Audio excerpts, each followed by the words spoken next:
Generally जब हम डान के ओपिनियन को पढ़ते हैं या तो हम सिर्फ ट्रांसलेशन ही करते रहते हैं इसकी या फिर हम नई वोकेबलरी ढूंढते हैं इसमें से। ऑनेस्टली स्पीकिंग इस तरह की रीडिंग से इतना हमें फ़ायदा नहीं होता।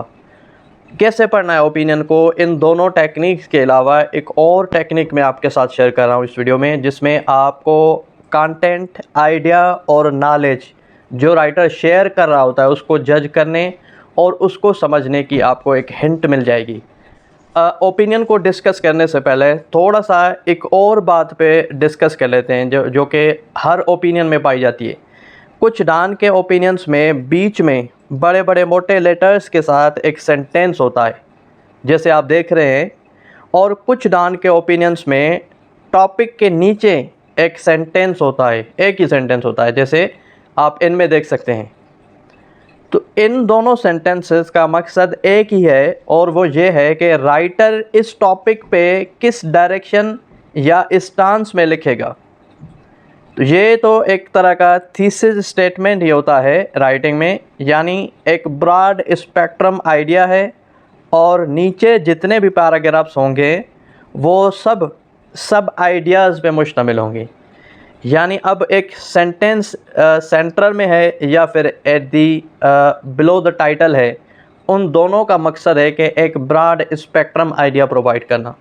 और उसके अलावा जितनी भी फिर पैराग्राफ्स होंगी, क्योंकि आपको पता है कि पर paragraph is equal to one idea, तो वो सारे किसी न किसी अलग आइडिया को रिप्रेजेंट कर रहे होते हैं। तो अब हम डिस्कस करेंगे कि हम आइडिया और कंटेंट एज अ बिगिनर और एज एन एवरेज रीडर कैसे जज करें।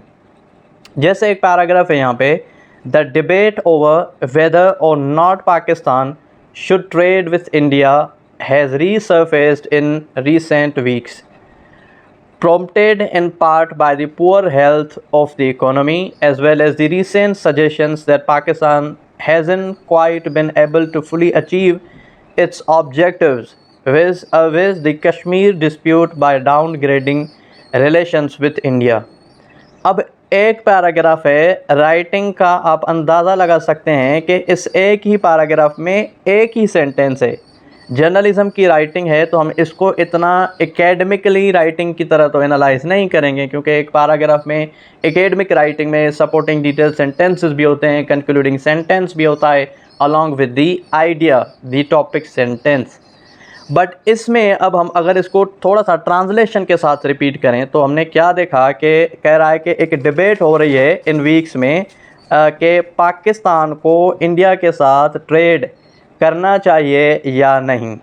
अब दिस इज़ दी आइडिया, जो कि मैंने आपको बताया कि एक पैराग्राफ में एक ही आइडिया होगा जिसको सिंपली हम टॉपिक सेंटेंस में कन्वर्ट करते हैं, या एक कंट्रोलिंग आइडिया होता है जिसको हम डिस्कस करते हैं अपने पैराग्राफ में। एक आइडिया को इसने सपोर्ट करवाया इसी सेंटेंस में दो ऑब्जेक्टिव्स के साथ, यानी दो सपोर्टिव्स के साथ। एक हमारी पुअर हेल्थ ऑफ इकोनॉमी और दूसरा हमारा कश्मीर इशू या Kashmir debate. There is no disputing the economic justification for greater engagement with the neighbourhood or the logic of geo-economic connectivity which successive Pakistani governments have advocated for, which has recently found a central place in the country's national security policy document। अब थोड़ा सा अगर हम इस paragraph को analyse करें तो कह रहे हैं कि आइडिया है कि जो नेशनल सिक्योरिटी पॉलिसी में जो डॉक्यूमेंट शेयर किया गया उसमें इस बात की वजाहत की गई। कौन सी बात?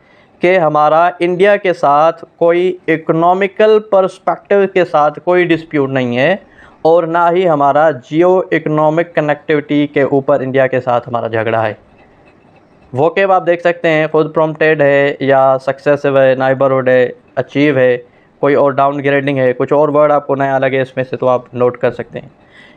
इसमें हमने आइडिया की बात की पहला पैराग्राफ में, तो वो थी कि पाकिस्तान को इंडिया के साथ ट्रेड करना चाहिए या नहीं करना चाहिए, और फिर इसने सपोर्ट करवाया। अब इसमें नेशनल सिक्योरिटी पॉलिसी डॉक्यूमेंट की बात की कि इसमें क्या बात हुई, इसमें दो पॉइंट्स हुई यहाँ पे जो ट्रेड विथ इंडिया के साथ रिलेट कर रही हैं, क्योंकि चीज़ें वही डिस्कस करनी होती हैं जो आपकी टॉपिक हो। But while those in favor of re-establishing Indo-Pak trading say that Doing so could usher in economic benefits and foster peace constituencies. अब कुछ लोगों के ख़यालात हैं कि पाकिस्तान को इंडिया के साथ ट्रेड रीस्टेब्लिश करने से एक तो हमारे जो इकोनॉमिक हालात हैं उनमें हमें एक फ़ायदा मिलेगा और जो पीस है उसमें भी हमें हेल्प मिलेगी। अब इस पैराग्राफ में आइडिया क्या है वो नीचे हम जब इसको कंप्लीट करेंगे तो पता चल जाएगा। They ignore the logic for disengaging with India. जिन्होंने ये कहा कि इंडिया के साथ हम ट्रेड दोबारा शुरू करें, रीस्टेब्लिश करें तो इसके साथ एक इकोनॉमी को फ़ायदा होगा और पीस हमारा बढ़ेगा, और उन्होंने डिसएंगेजमेंट को मुस्तरद कर दिया। The logic for disengagement was never grounded in economics. जो हमारा इंडिया के साथ डिसएंगेजमेंट रहा है, यानी हम कोई रिश्ता नहीं रखना चाह रहे इंडिया के साथ, उसकी बुनियाद कभी भी इकोनॉमिक पर्सपेक्टिव के साथ नहीं थी। It was predicted on India's unilateral revocation of article 317 2019 which alter the status of Indian occupied Jammu and Kashmir.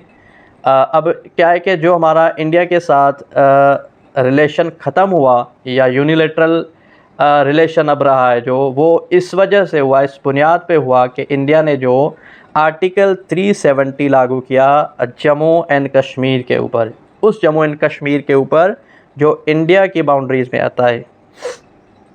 Pakistan argued that this violated the Shimla accord. Pakistan ने कहा कि शिमला अकॉर्ड को ये आर्टिकल इंडिया ने जो कश्मीर पे लगाया हुआ है वो वायोलेट कर रहा है। The status remains unchanged as does the suffering of Kashmiri which remains singularly non-partisan in its domestic political appeal across Pakistan। अब जो स्टेटस है कश्मीर का वो तो वही है, क्योंकि इंडिया ने अभी भी 370 आर्टिकल कंटिन्यूसली लगाया हुआ है, लोग सफ़र कर रहे हैं, कश्मीरी सफ़र कर रहे हैं, और जो पॉलिटिकल हालात हैं पाकिस्तान के इंडिया के साथ वो भी वही हैं। तो इम्प्रूवमेंट इसके मुताबिक कुछ नहीं। अब आइडिया क्या है इस पैराग्राफ का? आइडिया ये था कि ऊपर वाले दोनों पैराग्राफ्स में हमने देख लिया आइडियाज़ क्या क्या थे, सब आइडियाज़ थे वो, क्योंकि आइडिया हमने सेंट्रल में नीचे सेंटर में एक सेंटेंस होगा वो होगा सेंट्रल आइडिया। सब आइडियाज़ ये हैं पर पैराग्राफ में। अब इस पैराग्राफ में आइडिया है कि इंडिया के साथ हमारे ताल्लुकात ख़राब किस बुनियाद पे हुए, किस वजह पे हुए। एक तो इकोनॉमिक्स की वजह से तो नहीं हुए, और दूसरा कि हमारा जियो स्ट्रेटिक जो डिसएंगेजमेंट है वो भी नहीं है। सिर्फ बात ये थी कि इंडिया ने आर्टिकल लगाया 370 जिसके बुनियाद पे हमने डिसएंगेजमेंट इंडिया के साथ रखी। तो इस तरह पढ़ने से पैराग्राफ या जो कंटेंट आप पढ़ रहे हैं उसका आपको आइडिया लग जाएगा। While there are many examples of adversarial states, मुखालिफ states, that manage to engage economically with one another despite their differences, जो मुखालिफ states हैं वो भी आपस में इकोनॉमी को फ़रोग़ दे रहे हैं। जैसे इन्होंने एग्जांपल दिया, for instance China and India. The India-Pakistan dispute in its current state simply lacks the structural foundation on which the political viable trading relation can be built। अब कह रहे हैं कि जो बेसिक्स ऑफ रिलेशन है, basics of political relation जो कि दो स्टेट्स के बीच में होता है, होना चाहिए, वो इंडिया और पाकिस्तान में मिसिंग है। तो इस वजह से जो हमारा रिलेशन बन रहा है, जो बेस है वो नहीं है। और डिस्प्यूट इन्होंने एग्जांपल दिया होगा, कुछ ऐसी स्टेट्स भी हैं जो कि इवन आपस में मुखालिफ हैं लेकिन फिर भी वो अपने ट्रेड और इकनॉमी को आपस में चला रहे हैं, क्योंकि फार्मूला वही है कि दोस्ती अपनी जगह, दुश्मनी अपनी जगह, ट्रेड और बिजनेस अपनी जगह। What would such a foundation look like. अब फाउंडेशन क्या होनी चाहिए इंडिया के साथ हमारे ट्रेड की या पीस की। अब ये एक पूरे ओपिनियन का एक पूरा ब्रॉड स्पेक्ट्रम आइडिया है। अब जितनी भी पैराग्राफ्स इसके आगे होंगी, इसके पीछे होंगी, वो सारी सब आइडियाज़ होंगी। To start with, it would need on either sides of the border a political rationale that is potent enough to attract and sustain democratic and institutional buy-in।